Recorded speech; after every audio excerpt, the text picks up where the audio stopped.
cause of death. Now, Mabbitt has been the county coroner for 16 years in Latah County. She says in that time there have been at least 2 other multiple homicide scenes that she's been involved in. But she says this current homicide investigation is the only one she's been to where there are 4 people at one scene. Police zeroing in on the movements of 2 of the University of Idaho victims, Xana Kernodle and Ethan Chapin, the night they were murdered, looking specifically at the hours between 9 p.m. and 1:45 a.m. when the couple was believed to be at Ethan's fraternity. Why are you looking for more information specifically about where Xana and Ethan were in regards to his fraternity house? That actually seems to be one of the larger areas that we don't have a lot of information in. And so being able to locate what they did that night, to maybe who they contacted, maybe any routes that they took home, that would be important for the investigation. Xana and Ethan stabbed to death less than a block away at Xana's home, along with Kaylee Gonzalez and Madison Mogan, who were found on the top floor. 2 roommates survived, along with Kaylee's dog, seen in this TikTok video. Authorities now say the dog was found inside the home, but in a separate room from the victims. How behavior of the dog in your investigation? We don't believe that there was any appearance of forced entry to the home. And as well, at this time, we have not determined if the dog was inside the residence during the murders or not. So the dog was inside when officers arrived. The dog did not appear to have any evidence on it. Police also addressing information about the victim's manner of death after Kaylee's father said he learned his daughter's wounds were much more severe than her friends, fearing Kaylee was the target. Please don't be my child, that's the target. Police telling ABC News they have not provided the family with that information. Welcome back to my mental health and crime channel. My name is Huda London. This is education purpose only. This is all my thoughts and speculations. Please like, share, and subscribe. What happened to Xana and Ethan is the question.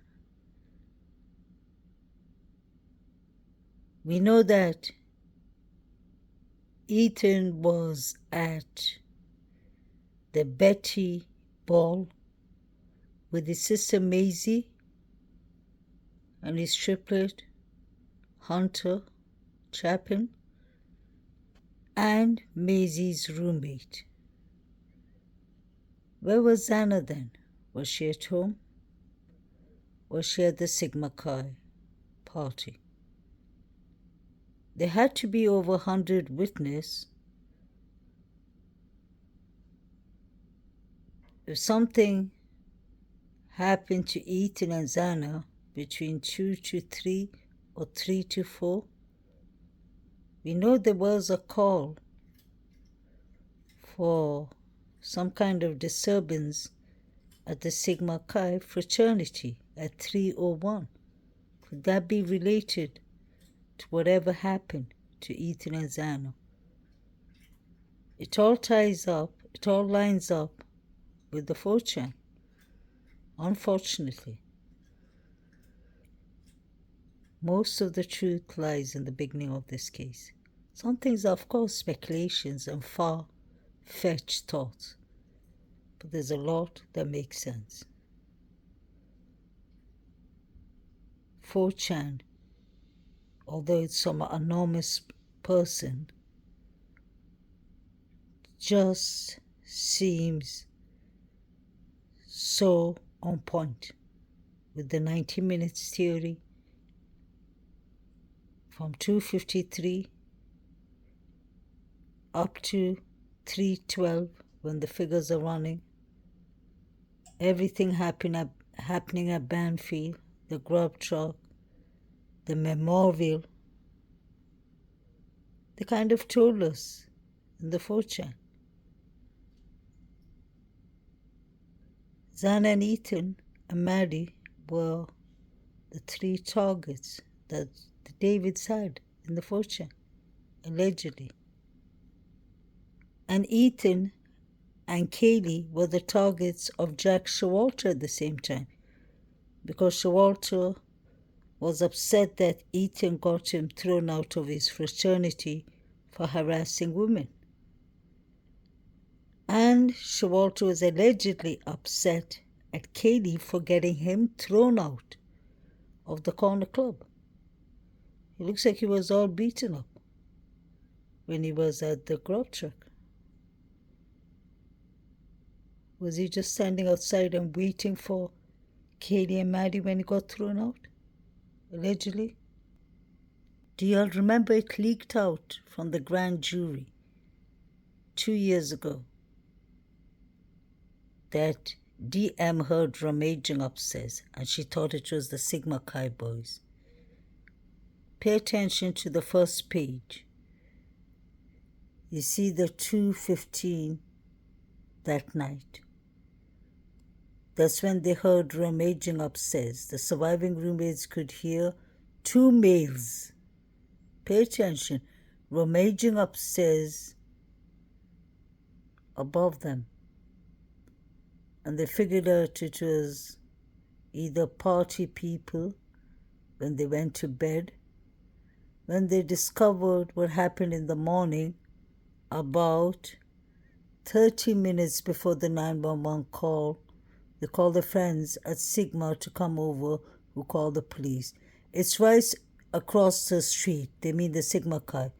And for some reason, they believed it was people from the Sigma around 2:15 that night. Read the first page. There was rummaging upstairs, and DM thought it was the Sigma Chi fraternity boys. How would she know it's the Sigma Chi fraternity? She must have seen them. Footsteps wouldn't tell her, or rummaging upstairs wouldn't tell her which frat or sorority a person is from. So she knew the people. Why didn't she call for help? Why didn't she call 911 when she saw Xana on the floor? May she rest in peace. Why is she acting like it's normal to see somebody lying on the floor? Doesn't make sense. The surviving roommates are now witnesses, like Chief Fry said to ABC News. They were just there. That should be the first red flag we caught from the beginning of this case, because I never forget it. Dirty South Lodge, that's David Lodge, and David B. Schizo were behind the soul unalivings. They pre-planned this. This had to take some pre-planning. I don't think this was something that just happened spontaneously or out of the blue. Absolutely not. 2:15 is when Ethan and Xana got unalived. That's what I believe. Because DM was texting the driver at 2:10. It had to have happened right after that. She's making it seem like it was 4. It wasn't. Not in my opinion. We never saw David Baracho, the one on the left. We never saw him at the grub truck or at the Banfi. I wonder if he was one of the figures running. DM and BF would have heard everything, like the rummaging upstairs that was leaked out from the grand jury. Then you have the good vibes sign, the picture there with the good vibes in lightning. It has lights, basically. So it wasn't that dark,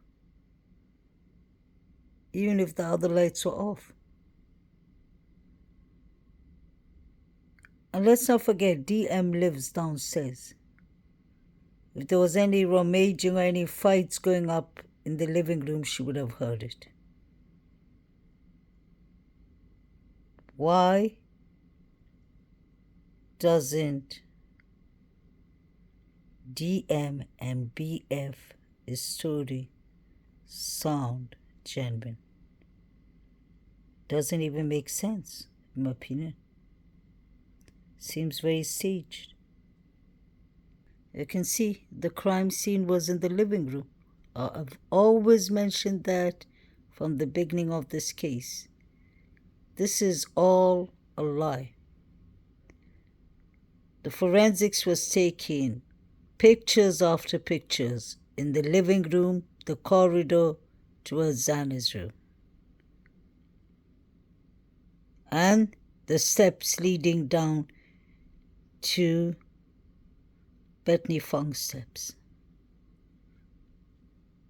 They found even 5 fingerprints. They found the whole hand print on the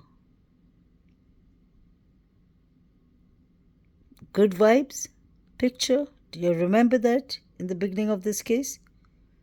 It came all over the mainstream news channels.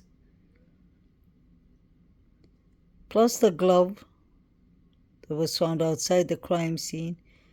I showed you of the guy in the Banfield with the glove, one single glove.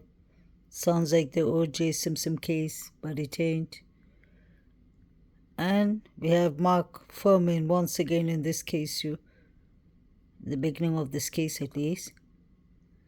So you see that Good Vibes gives out a lot of light. It wasn't that dark. I believe whoever came to delete these 4 victims were hiding downstairs. They were already inside the house. DM keeps on changing witness statement, I believe. Or they're trying to make it more colorful, more believable, in my opinion. Something's not right. You don't get into a frozen state for 8-9 hours. So the crime scene was even in the living room. Pay attention to how bright the Good Vibes light is. Even if the other lights were off, DM would have seen, she would have got a proper shot of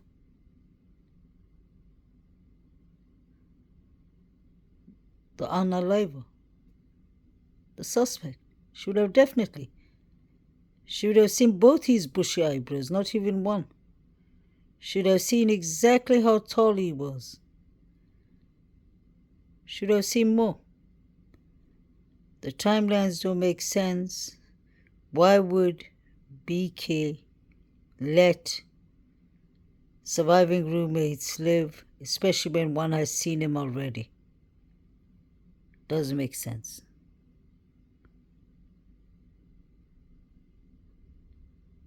Why would he leave his knife sheet in a crime scene? Although that doesn't count anymore, the knife sheet. I'm not saying that Koberger's innocent. I'm saying that Koberger could have been involved or Koberger could be innocent. It's one of the two. And I believe the frats are more involved and sororities more than Koberger. Even the surviving roommates